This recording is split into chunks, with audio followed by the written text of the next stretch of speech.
Makanya karena itu seperti tadi Bang Betul bilang, organisasi kita ini kita sebut sebagai gerakan rakyat. Kenapa kita sebut sebagai gerakan rakyat? Ada yang bisa jawab? Coba ulang ya, Pak. Kenapa kita sebut sebagai gerakan rakyat? Lahir dari rakyat, betul. Soalnya kalau lahir dari oligarki jadi gerakan oligarki ya.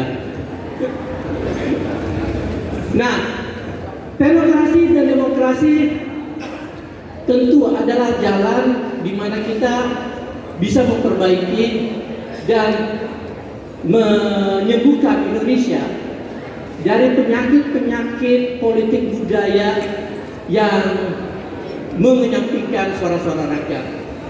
Tapi ada satu unsur lagi sebenarnya, dan unsur ini itu tidak lepas dari demokrasi dan merupakan salah satu agenda utama yang selalu diusung oleh tokoh inspirasi kita, Bapak Dr. Anies Rashid Baswedan. Apa itu? Dimulai dari huruf M, meritokrasi, betul sekali. Dan tadi Bang Betul sudah mengatakan meritokrasi adalah salah satu salah satu jalan yang akan kita tempuh di dalam menggerakkan organisasi ini. Nah, meritokrasi itu apa sih sebenarnya?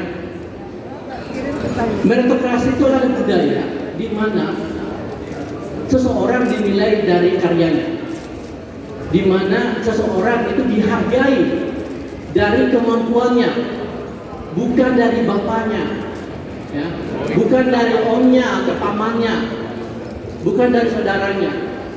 Jadi bukan dari relasi-relasi yang tidak relevan terhadap tugas, tanggung jawab, dan wewenang yang akan dia dapatkan. Nah, prinsip meritokrasi ini penting karena tidak ada pemerintah, tidak ada negara di dunia ini, ya, mau ideologinya itu kapitalisme, mau itu ideologinya sosialisme, atau bahkan komunisme, tidak akan bisa maju ketika yang menjadi pejabat, yang menjadi pemimpin, yang mengambil keputusan adalah orang-orang yang tidak kompeten. Dan saya yakin banyak di antara para pengurus DPP di sini yang mampu menjadi seskap yang kompeten ya. Nah, meritokrasi ini perlu kita perjuangkan sehingga dia harus menjadi bagian dari 3 perubahan yang akan kita bawa, yang akan kita usung, yang akan kita wujudkan melalui organisasi gerakan rakyat. Teknokrasi, demokrasi, dan meritokrasi. Dan tentu tantangannya tidak mudah karena ketiga elemen ini itu sudah mengalami pengrusakan, bahkan pembusukan secara kronis selama bertahun-tahun. Dan karena itu ya saya pribadi itu tergerak dan termotivasi untuk bergabung dengan gerakan rakyat karena saya ingin supaya organisasi ini bisa membawa agenda perubahan yang akan membuat Indonesia menjadi baik ya. Dan karena Indonesia sekarang itu sebenarnya adalah bangsa yang memiliki sumber daya yang luar biasa. Kita punya sumber daya alam, ya, kita punya sumber daya manusia yang begitu cerdas, begitu pintar, dan ini sayang sekali tidak termanfaatkan dengan baik akibat rusaknya 3 elemen tadi. 3 elemen yang menjadi pilar tata kelola pemerintahan yang baik, pilar dari rejim kuasa yang mampu memberikan kebijakan, mampu memberikan layanan secara lebih baik buat seluruh rakyat Indonesia. Oke.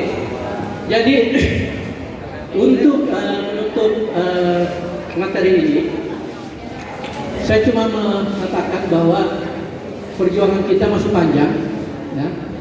Tantangannya akan semakin besar saat ini Gerakan Rakyat walaupun belum menjadi partai sudah mendapat 1,2%.